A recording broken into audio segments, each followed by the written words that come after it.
literally next to us. Uh-huh. In Katowice standings. Anyways, we are here. We're going to be kicking off our series on Berlingrad LE.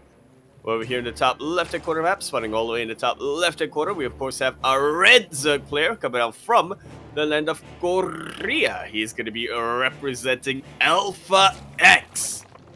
We have RagnaroK. And spawning in the bottom right-hand corner of Berlingrad LE, we have the Taiwanese Protoss player representing Good Game Gaming. GGG. It is nice.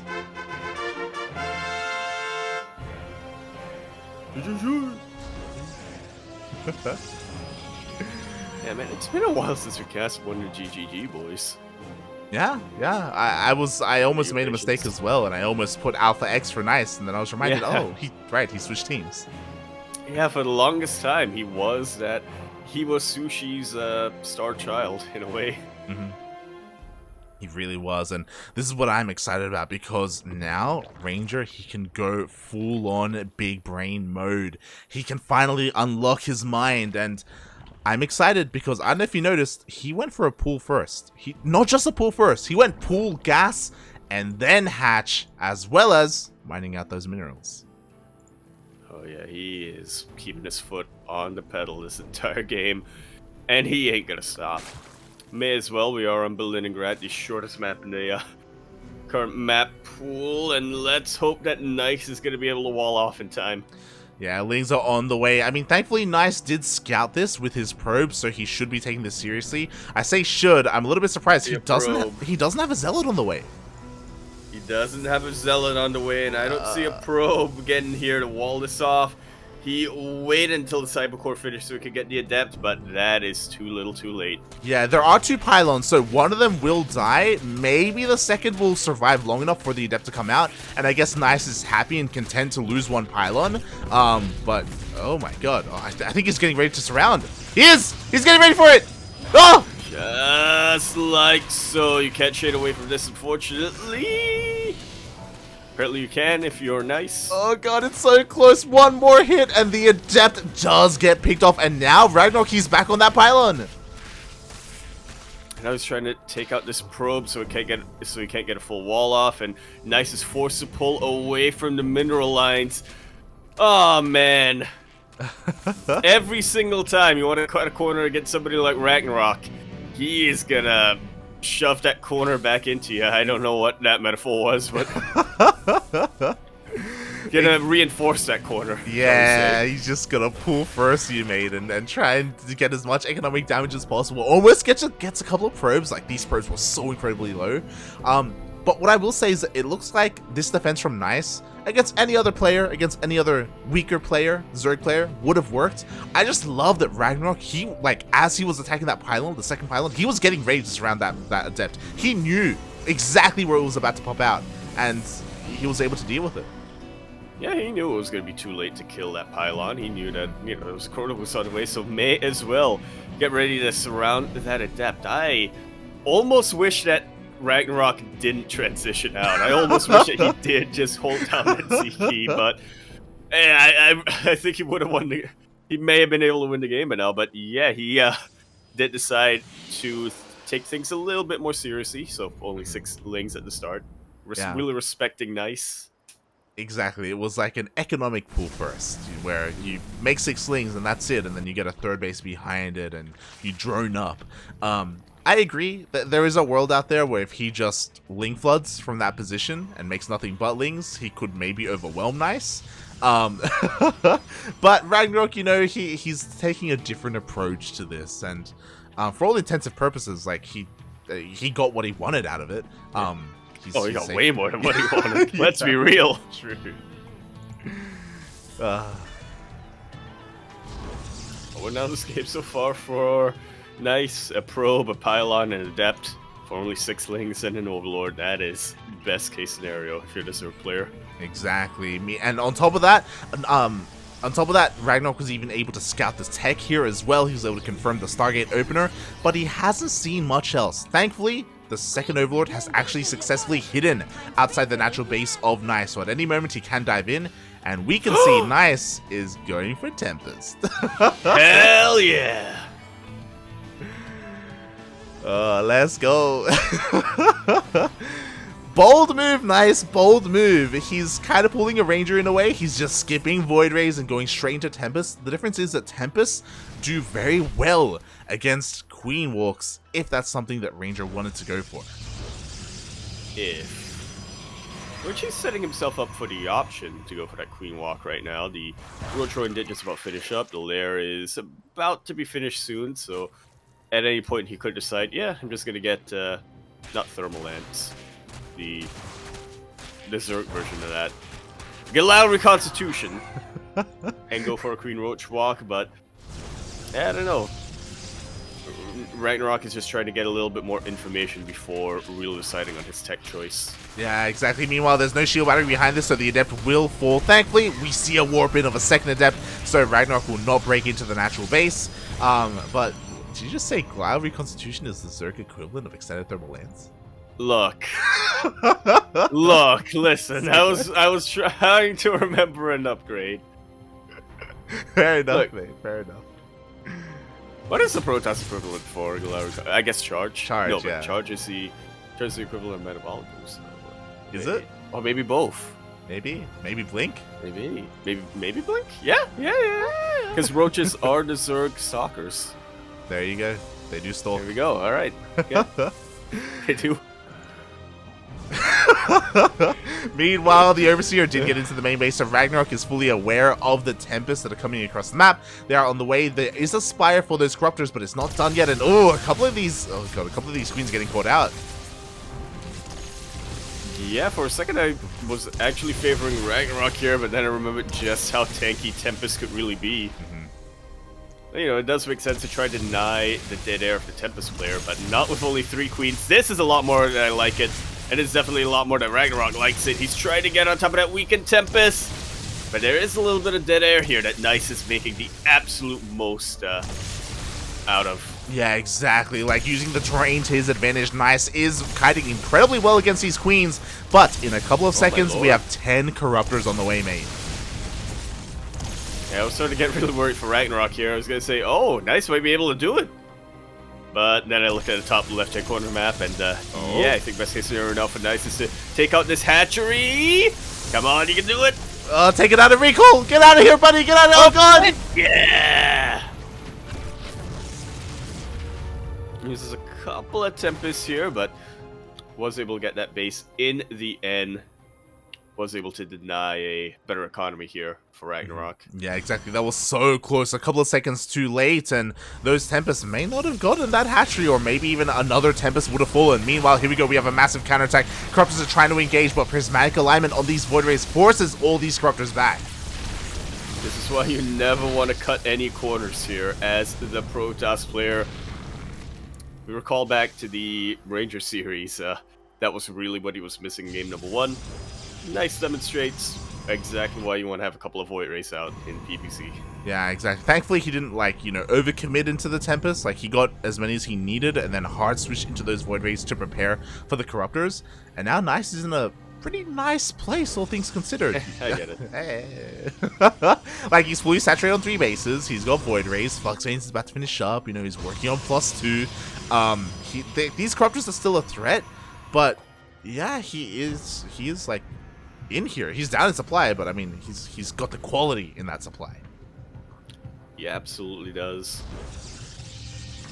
Flux Veins has finished up, so now he even has the option to go around and try to harass a little bit, maybe deny another base, you know, as long as recall is on cooldown. Definitely. Because he also doesn't want to get caustic sprayed by these Corruptors. Yeah. Like, again, those Flux Veins are going to help so much with keeping up with these Corruptors defensively. And as you said, also counterattacking. Meanwhile, the Corruptors are trying to pick up what they can. Oh, they do get a couple of Void Rays. Oh, God, the one-shot potential. Jesus Christ. Trade. Yeah. It's actually a pretty good trade so far for RagnaroK. He doesn't want to overstay his welcome, but he is kiting to the best of his ability. And now he's even going to be able to contain RagnaroK. Nice. I'm sorry, a little bit. Yeah, exactly. Like as we saw, we saw the scenario where RagnaroK, he cannot commit to a fight here because of the cannons and shield batteries. But whenever there's an overextension, he dips in, picks up another Void Ray, and then he can dip out. Actually, he's committing here. Yeah, which probably not the best thing in the world to do, but he is able to get a couple more Void Rays for the cost of only what, 1 or 2 more Corruptors. Every Void Ray that RagnaroK kills, it's gonna take a couple of Corruptors to even out the cost, IMO. Definitely. Like, I love the way that he's been utilizing this. Takes out a Stargate as well. Jesus Christ. But I have to wonder, what's he doing behind this? Like, sure, he's working on Spire upgrades, but where is something along the lines of the Hive? Infestation Pit is done. Where's the Hive? Where are Infestors, Vipers? Doesn't even need it, to be fair. Yeah, we'll see. Eventually he's gonna need it, but if he can end the game before then that is a bit of a moot point. No wall is not a wall, despite all of these cannons. And the Zerglings will get right into a mineral line. This opens up the third base and natural base quite a bit here, I should say. Yeah, just a bit. As a massive link run by did go down, thankfully only 4 probes died. I'm honestly very impressed with how Nice was able to handle this run by, and it looks like the third base was still a little bit too fortified, so RagnaroK couldn't really take advantage of that situation. So all things considered, like, nice crisis management. Yeah, I get it. Oh. Yeah. But you know what would be great? And I mean, Nice is working on it, but it feels honestly pretty late. Where are those goddamn Archons?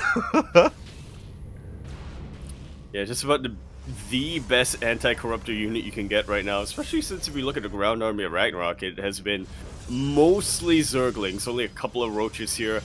Now it might be, as you said, a little bit too late, because RagnaroK as well is wise. He is trying to get to his next stage of tech. Yeah, exactly. And he just baits the Void Rays out, immediately snipes 2 of them, and the 4th base will not get up and running. I 100% agree. Like, Archons can do so well at just zoning out these Corruptors, keeping these Void Rays safe, and that would allow Nice to take a 4th. But RagnaroK has just been doing such a good job at denying that, and he's just starving Nice out. Like, Nice is kind of, he doesn't have the bank. He can't max out. He doesn't have the resources to. He really does not. He just warped in 2 High Templar and spent his entire gas count, pretty much. Oh my god! Oh my god! Is he gonna get the? Is he gonna get the Cyber Core? He may not. Okay. Whew. So at least Nice will be able to warp in a couple of Stalkers alongside these High Templar. That one Archon is looking very exposed. Oh god! Oh no! The Archon! No! The pathing! And immediately gets taken out. The most expensive unit here for Nice. And now he's getting another one to replace that. But imagine 2 Archons instead of just 1. Yeah, Archons are insane, especially with the backing of shield batteries here at the 4th. What I will say is it looks like Nice will finally get a 4th base up and running. It took like 5 minutes, but he's got it. And with this, like, okay, now he has access to so many more resources. He can actually potentially max out. But thankfully for RagnaroK, he wasn't tunnel visioning. Like, he has started teching up. Oh yeah, these Vipers are full of energy now. And we even have some Broodlord potential on the way. Oh yeah. Yeah, we've got the Spore Forest, we've got the Greater Spire, we got an Ultra Cavern with Chitinous Plating. Like, RagnaroK is just taking up in every single direction. And slowly, he's working on that bank as well. Like, he's getting ready for a big engagement, maybe Muta switching, or sorry, not Muta switching, but just tech switching in general, and working on those spellcasters. Well, you already have a couple of Infestors to complement the Vipers now. Again, the Pathogen Glads upgrade was researched a while ago, so RagnaroK is just looking to go. As soon as there's an opening, he's searching for that opening. Exactly. You could argue, the one thing is, you could argue maybe RagnaroK could have mass expanded and taken every other base. Just cause, but I mean, at the same time, like, he is still in control of this scenario. He has almost the perfect Zerg army, with the Infestors, the Corruptors, the Broodlords, the Vipers, and now it's all about the engagement. Yeah, thankfully, Nice has been able to round up his army quite a bit better, and he does have a really nice, I get it, nice defensive position here with all the shield batteries and cannons. He does, but the Brood Lords are edging closer. The Lings dive on top of some of these High Templar. It looks like they won't get them, but we see the yoinks of the Tempest. Yeah, unfortunately, that Storm not quite able to deter the Corruptors compared to all of the Lings from earlier on. Nice feedbacks on these Vipers, or he feedbacks these Vipers, I should say, instead. he did feedback those Vipers, but the Broodlords are just going to town on all of this. The 4th base is nice, can already see the writing on the wall. The 4th base is not going to stand. The focus fire and all those Tempests were amazing earlier, and again, the Tempests were really what were trying to snipe those Broodlords before this happened, but it was a little bit too late. RagnaroK does knock Nice down to 3 bases once again. I'm loving his use of these spores. It's not quite a full-on spore forest, but you know, in addition to that little bit of extra anti-air, he also has an ability to... He also has a way to just suck up as much energy as he needs to for all these Vipers, because he knew about the feedback potential. Yeah, exactly. So now he was able to top up. We do see a bit of a ground run by, so it does force RagnaroK back. Oh, the Broodlords! They are so exposed! What the hell happened to all these carriers? Unfortunate bit of all army hockey, it seems, here from RagnaroK. Oh god, there was potential there for maybe Nice to get a couple more, but of course the Corruptors were not too far away. Regardless, you know, Nice was able to pick off some of them. He trades decently. Oh, gets another Viper. Oh yeah, actually killing one of the Vipers instead of just draining all of its energy. Yeah, so Nice, he's taking a couple of nice trades here and there. Yeah, he did expand towards the north. He's getting another 4th base. It's already fully saturated. And what's interesting is that Nice is getting maxed out. Like, his army is now getting pretty scary. Yeah, it's admittedly a little bit of an odd unit composition, right? You normally see carriers in place of these Tempests, but one that can still definitely work, and as long as Nice is able to max out, it's still an army that is still going to be pretty tanky and still have a lot of firepower behind it. Yeah, like, carriers can be really great, but Tempests also provide another utility where if RagnaroK ever gets close enough, like, the Tempests are going to get free shots off. So RagnaroK has to be careful, and it looks like instead he's looking to opt for some run-bys. Mass Bane run-by is going to just deal with all of the stack defense. Yeah, the finesse has not quite worked out for RagnaroK, so he decides to just brute force his way through. Not quite able to get the Nexus, but he's weakened it enough, and he's taken out enough of the cannons that I think he can try to right now or not. I mean, at this point, he has so many good fungals that he's just taken out the entire Sky Army, the entire Ground Army, the entire every army. GG is called. RagnaroK takes game number 1. GG, well played. As a Protoss player, ideally, you don't want to be fighting without your cannons, without your shield batteries. RagnaroK knew that. He dealt with all of that, and then there were just naked Void Rays and Tempests, and at that point, he could just dive in and just kind of aim move a little bit there. Oh, yeah. Oh, God. But shout out to Nice for, again, staying in there and holding on for as long as he could and getting close to maxed out there. Obviously, the biggest problem with that was that it did take a long time for that to happen. And by that point, like, RagnaroK, he had a bank, he had all the tech, he had everything he needed. Yeah, honestly, all things considered, for as rough of a start that Nice had to that game, it took a lot for him to not, you know, just crumble under that pressure of RagnaroK. He was still able to stay calm, collected, get a cert base, and get to a fairly stable point in the game. Unfortunately, by the time he was able to do that, you know, RagnaroK was already exploding in economy behind him. But yeah, it was not a game that should have been that close, shall we say.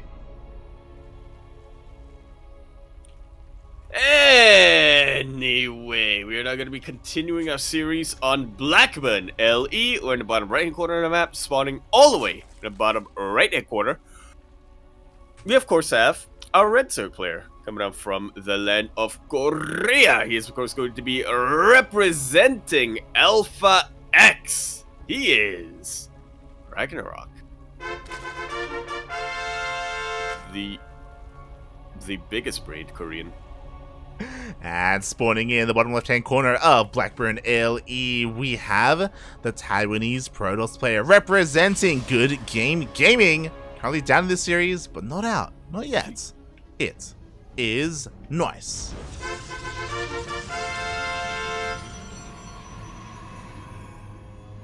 Nice. Nice. Nice. God. And yeah, I agree with what you're saying. Like, overall, I was very happy with how Nice played it out, especially like after that start, that he was able to move out across the map with his Tempest, get damage done, snipe the third base, kill some queens. Like there was some great moves there. And if you remember, he even had his Void Rage ready for the counterattack. But I think probably the biggest criticism that we could have is the fact that those Archons were very late. And because of that, that meant that his fourth base was very late as well, right? Like, it all kind of added up on each other. Yeah, static defense is great and all, but it is static. Yeah. Unless there's spine crawlers and spore crawlers, you're not going to be able to lift them up and move them around. Which should be fair. I mean, that's hard to do without getting a base already there, so yeah. No, but then again, you could spread creep queen, so I guess it's not a... Look. Archons are good defensively, is what we're trying to say. And they move. They can move from base to base. They do move. You're not wrong. You're not wrong. Crazy. Unless they get stuck. They are massive units. They don't look like it. They're pretty thick. They're pretty thick. Yeah, they are. Here's the thing that always, like... This is the thing that always gets me about Archons, though, is that they're thick at the top, right? What? So essentially they skip... It's like, because they have like really buff, puffed out chests, but they skip leg day, so you think that they'd be able to just, you know, with their legs, be able to move through the gaps, the holes in the wall, but apparently not. I think you've got it the other way around, because when you think of an Archon, the massive ball, that is their lower half. Like, you can see their arms. That, to be fair... Yeah, I guess that's one of the things that the, and in StarCraft 1, they do look like balls. But, yeah, I guess in StarCraft 2 in general, they're not as puffy all over, you know? They don't have that mass roundness to them. At least in-game. In the cinematics, they definitely do. Wait. Yeah. Oh, God. Now I have to just reevaluate everything I see. Regardless, we'll see what Nice has to offer here in game number 2. What I will say about Blackburn, compared to Berlingrad, I do think the Blackburn is a better map for Tempest, but at the same time, I'm always against players doing the same thing 2 games in a row. You know, I like to see a little bit more diversity at this level of play. I feel like if he did it again, like, RagnaroK is already warmed up, you know? He's like, let's go. Let's make some corruptors. Let's pick off whatever we can and have a repeat of game 1. Yeah, and as much as there is a lot of dead air for Tempest to utilize, that also means that the corruptors can, you know, get to the Tempest without any ground buffers, right? Oh my god. Regardless... Oh... Yeah, Nice is switching things up quite a lot, getting a Phoenix after that Oracle, and I was actually going to say, I feel like regardless of what the actual unit composition he goes for, that defensive style that Nice plays will work out a little bit better here on Blackburn, but it looks like he wants to be a bit more active. Yeah, much more aggressive here. So we've seen this rise of popularity a little bit, where you don't necessarily go mass Phoenix. We'll see if he does. But I've seen like a mixture of like Phoenixes and Void Rays, or Phoenixes and something like Oracles, and then in conjunction they rock up and they manage to CC and kill all the queens and then take out a base, something along those lines. So maybe that's what he's planning.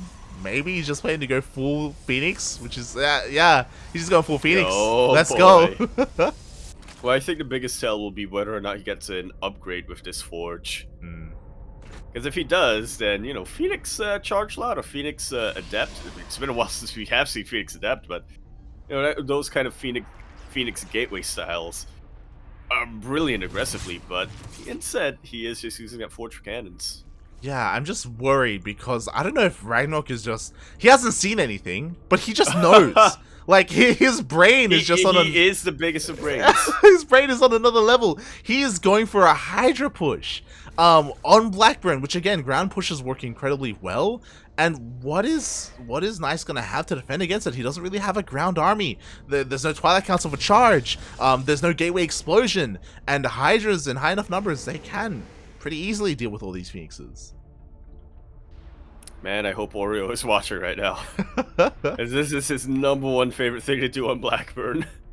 Oh god, exactly. To be fair, you know, the Hydra count is still pretty low. The first round of Hydras are coming out now. Phoenixes finally reveal themselves for the first time, and immediately RagnaroK's like, oh god, and the Phoenixes dive on top of the Hydras!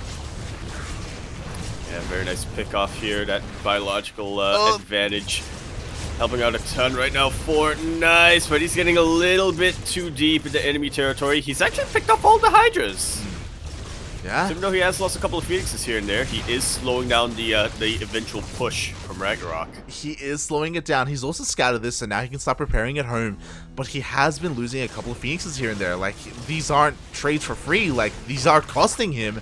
And at a certain point, these Hydras are going to get to critical mass. Oh, not like this, though. They really are. Oh, yeah, probably not like this.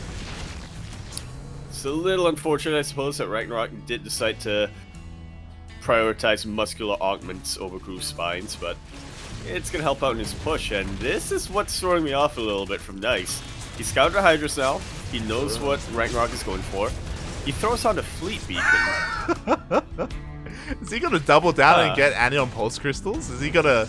He may. Is he gonna have Flux Veins? He stopped producing Phoenixes. It looks like he wants to either go straight into carriers or Tempest. Yeah. Oh, no, never mind. No, what? Okay. Look, he doesn't know what he wants, and I feel like it may not even matter. We'll see. I mean, there's a lot of cannons. There are a lot of cannons, so, you know, carriers against this amount of Hydras don't really want to favor them, but if he can slow things down with the cannons, nope, apparently not. RagnaroK just goes straight for natural, and nice Soda writing on the wall. It was a little unfortunate. GG.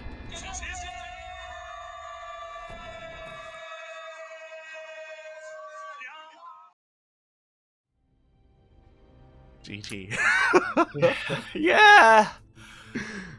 Yeah, that's an unfortunate blind counter that RagnaroK had already there.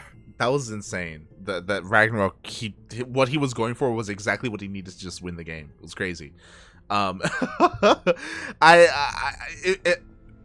last moments of that game reminded me of like a person who like locks their front door, gets like 10 padlocks, like nails like the side to the door frame and everything, and because they're so paranoid. Door ready with the shotgun. Yeah, he's sitting behind ready, like, and then he left like his window open. Like the back, not even the window. It's just like the back door completely open. Yeah, it's crazy. Like walks in, it's like, hi neighborino. Yeah, it pans away, and it's like there's the wall, but like the rest of the rest of the house is like open space, you know, like RagnaroK. Or not even a house. He's literally just got a wall. Yeah. Like RagnaroK correctly identified that. Hey, that's like 10 cannons at your third. There's literally 0 at your natural. I'm just gonna go to the natural and Nice. We have a term here. It's called pulling a Singapore. Feels bad, man. Feels bad. But yeah, like that was a quirky build from Nice. Going Mass Phoenix, you don't see it too often, and there's a reason why you don't see it too often. Yeah. I definitely appreciate that he switched things up here in game number 2, but I guess, you know, it would have worked out a lot for him if it wasn't Blackburn. As it was a different map, I highly, highly doubt RagnaroK would have tried to go for a Hydra push like that, and yeah, Hydras, they are the direct counter to Phoenixes, funnily enough. Yeah, I mean, whether it's Hydras, whether it's Corruptors, like, they can both really do well. The thing with Hydras, though, is that, again, like, they have a little bit more pushing power to just go across the map and just like just counterattack, you know, like they can hit a very strong timing, and just wow, what a series that we had there. GG, congratulations RagnaroK. He moves on to the semifinals, the first player to do so actually.